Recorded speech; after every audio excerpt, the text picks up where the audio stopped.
안녕하세요. 출산을 하고 회사에 급박한 사정으로 인해서 100일 만에 복귀를 해야 했던 아이 엄마입니다. 여러 가지가 처음인 저에게 가장 어려웠던 것은 이렇게 작고 소중한 아이를 보살피는 것이었습니다. 엄마라면 당연히 해내는 것이라 생각했고, 그게 왜 다들 힘들다고 하는 건가 싶었습니다. 참 너무 몰라도 너무 몰랐던 것 같아요. 밤낮이 바뀐 아이와 살아가는 게 쉽지는 않았습니다. 이리저리 씨름하다가 저에게도 100일의 기적이라는 것이 찾아왔고 회사에 간곡한 요청이 있었을 때 마음이 놓이게 되었죠. 그러나 이 작은 아이를 누구에게 마음 놓고 맡겨둘 수 있었을까요? 다행히 저에게는 여동생이 있었는데 과거 조리원에서 일하던 간호사였어요. 동생에게 물어보니 본인이 아이를 전담해서 케어하겠다 자처하였고 저희는 넉넉한 수고비를 주기로 남편과 이야기를 했어요. 남편과 시어머니는 제가 일을 쉬는 것을 별로 좋아하지는 않았거든요. 벌 수 있을 때 벌어야 한다면서. 지금 러브콜을 보내올 때 너의 가치를 지켜야 한다며 적극적으로 밀어주셨죠. 그때는 그런 모습들이 좋은 의미라고 생각했어요.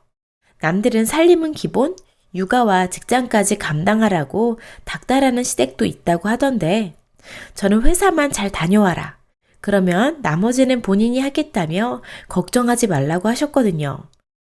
남편도 도와주고 동생에게도 250만 원의 수고비를 주고 마음 같아서는 더 주고 싶었지만요. 마음 편하게 복귀하였습니다. 시부모님은 이혼을 하셨고 저희는 주로 어머님만 보고 있습니다. 시아버님 얼굴은 결혼식장에서도 보지 못했고 한번 집에 모셔서 식사 대접을 한 적이 있었어요. 두 분의 이혼 사유는 제가 잘 알지는 못해요. 남편에게 물어보니까 뭐 이혼하는 이유가 한두 가지냐? 나도 잘 모르지만 복합적인 것 같아. 계속 다투시는 건 봐왔지만 왜인지 물어보지는 못했네. 저는 그래서 그저 그런 성격 차이라 생각했는데 결혼식조차도 얼굴을 보이시지 않으시던 아버님에 대해 좋은 생각을 갖기는 어려웠어요. 아무튼 제 출산 소식을 들으시고 아이가 80일쯤 되었을 때 아이를 보러 집으로 찾아오셨고 남편이 사정이 있어 1시간 늦게 퇴근을 하는 바람에 저와 동생, 우리 아이 3명만 있는 상태에서 아버님이 도착하게 되셨습니다. 근데 결혼 전을 포함해서 그날이 3번째로 만난 아버님. 저를 못 알아보시고 집에 들어오자마자 제 동생을 보시고는 새아가 너는 아이를 낳아도 몸매가 처녀 같다 하고 웃으셨는데 저도 깜짝, 동생도 깜짝 놀랐습니다. 둘 다 기분이 썩 좋지는 않았고 제가 아버님께 제가 아버님 며느리예요. 제 동생 아가씨라서 그런 농담 하시면 놀래요. 했습니다. 그리고 여동생은 그렇게 집으로 돌아갔고 남편이 도착했지요. 식사하고 자연스럽게 앞으로 저는 회사로 복귀하게 될 것이고 아이는 어떻게 되는지 동생이 보게 될 것 같다며 이런저런 대화를 나누었어요. 아버님이 뜬금없이 사돈 아가씨는 만나는 남자친구 있냐고 물어보시더라고요. 좋은 남자 소개시켜주고 싶다고 취향도 궁금해 하셨고요. 우스갯소리로 연하만 좋아하는 사람은 아니지? 라며 그런 말을 던지기도 하셨죠. 제 동생은 비혼을 생각하고 있지는 않지만 결혼을 일찍 하고 싶어 하진 않는다. 알아서 연애 잘 할 거라고. 아버님이 나서주시면 오히려 더 어색해하고 부담될 것 같다. 알아서 제가 잘 챙기겠다 했고요. 남편과 아버님의 사이는 별 다른 것 없이 나쁘지도 않았고 그냥 어색한 아빠 아들 사이였지요. 가는 길에 아이 유모차 사라고 300만 원을 쥐어주고 가셨어요. 네, 그날은 그렇게 자리를 마무리했고 저는 회사에 복귀하게 되었습니다. 그런데 어느 날 퇴근을 준비하는데 동생에게 연락이 와서 아버님이 집에 와 계신다고 합니다. 근처 지나가는 길에 아이 얼굴이 눈에 선해서 찾아오셨다고. 오셔서는 인사하고 아이를 보시다가 제 동생에게 커피 한 잔 부탁하시고는 그것만 드시고 일어나셨다고 해요. 근데 커피를 타드린 동생에게도 소개팅을 시켜주고 싶다. 취향이 어떤 사람이냐? 나이 차이는 어느 정도까지 허용이 가능하냐 하셨다네요.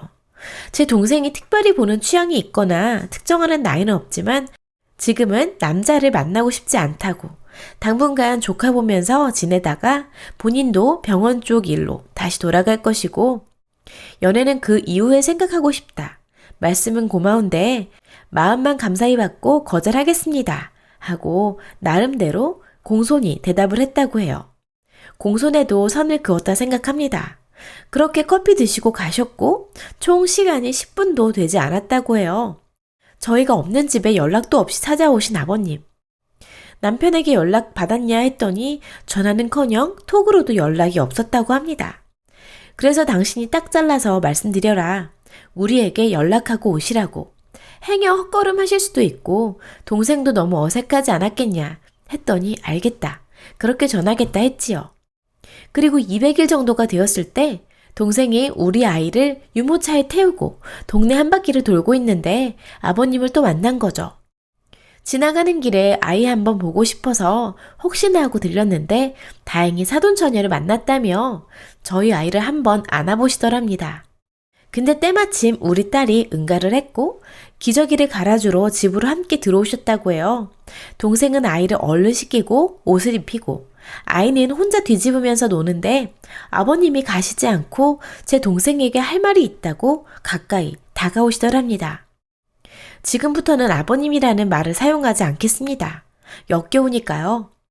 글쎄 그 변태놈이 동생 허리를 잡으면서 자기랑 한번 연애해보면 어떻겠냐. 처음 본 순간부터 좋아하는 마음이 있었다. 나이 먹었다고 힘없는 거 아니다. 한번 알게 되면 젊은 사람들이 알지 못하는 그런 특별한 게 있다면서 나이로 차별하지 말고 사람 대 사람으로 자신을 한번 봐주라며 놔주지 않고 이야기를 하더랍니다. 동생은 너무 당황스럽고 화도 났지만 사실은 무서운 게 가장 컸다고 합니다. 잘못했다가 조카가 잘못될까 봐요. 그렇다고 그대로 당하고만 있을 순 없으니 왜 이러시냐 이거 놓으시고 이야기 다시 해보자. 제발 좀 놔주라 하니까 침대에 가서 누우면 놓아주겠다 했나 봐요. 이런 미친 변태놈이 제 동생을 그냥 단 한순간에 먹잇감으로만 봤던 거죠. 한참 실랑이를 하고 동생도 버티다가 전기포트가 손에 닿아서 그걸 잡고 등 뒤로 부어버렸다고 해요. 동생도 화상을 입을 것이 뻔했지만 어쩔 수 없었다고 합니다.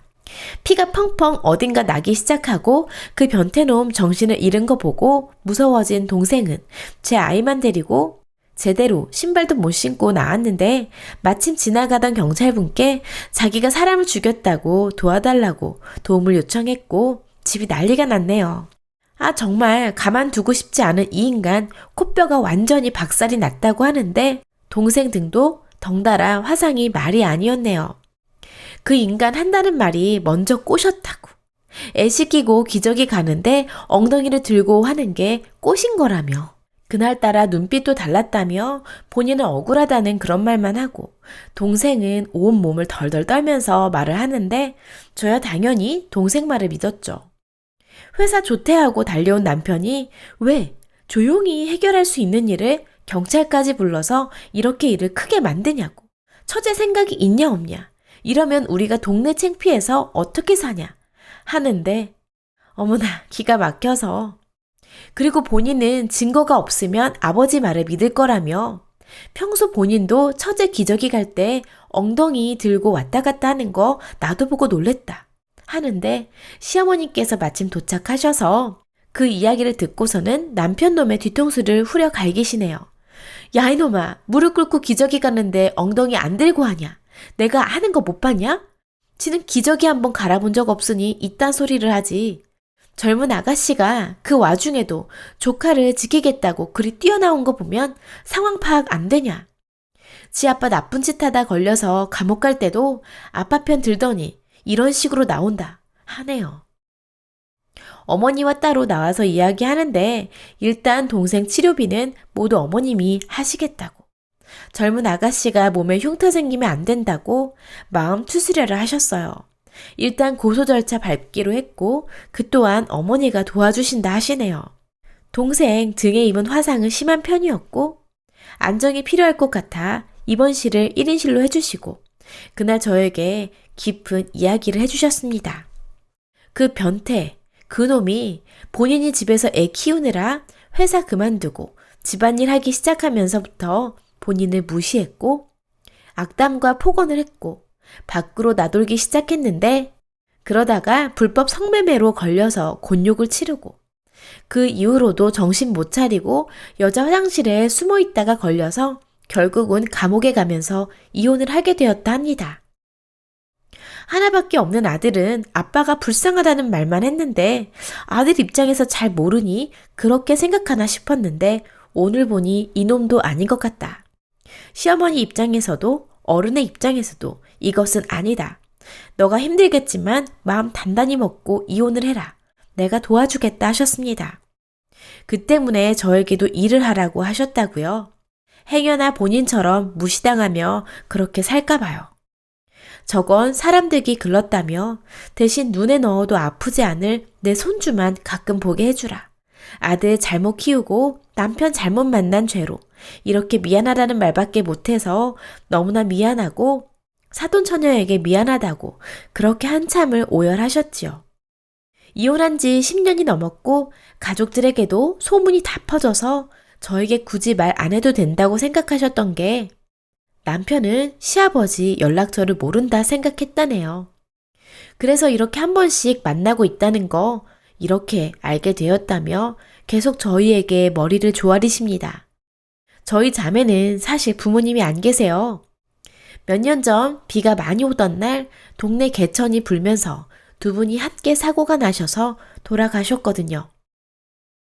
어머니께서 돌아가신 사돈들께 너무나 죄송하다 하시는데 저희도 함께 울었습니다.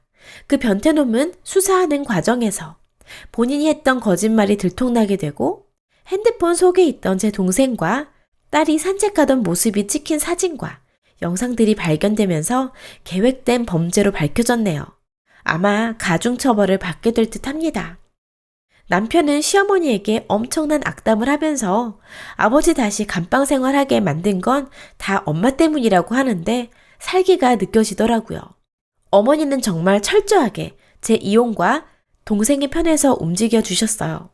아들 절이 망가진 거 보면서 그건 다 본인의 죄다 하며 우시긴 하셨죠.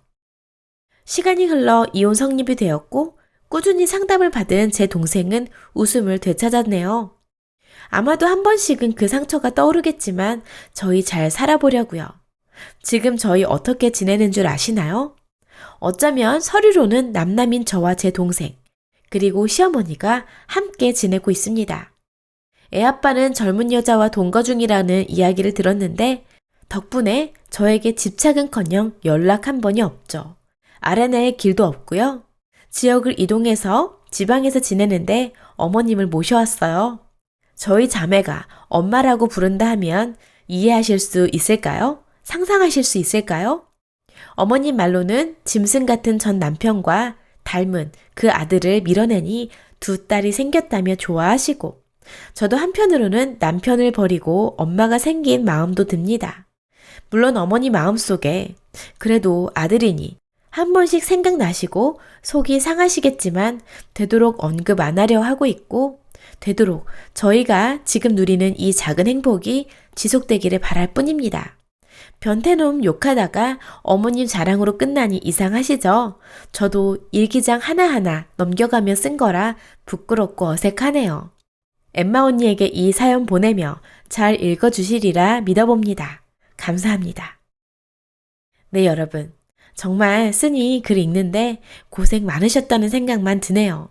말을 이렇게 하시지만 그 상황이 어땠을지, 마음이 어땠을지 쉽게 그려지지 않네요. 훈훈한 소설 같은 마무리. 정말 어쩜 그럴 수 있을까라는 생각이 들어요. 믿지 못하겠다는 게 아니라 그만큼 세 분 모두 좋은 분이란 생각이 듭니다. 나쁜 사람은 분명 벌을 받게 될 거예요. 끝까지 해피엔딩이시길 간절히 바라겠습니다. 오늘도 엠마를 찾아주신 모든 분들 감사하고요. 행복한 하루 되시고 건강한 날 되세요.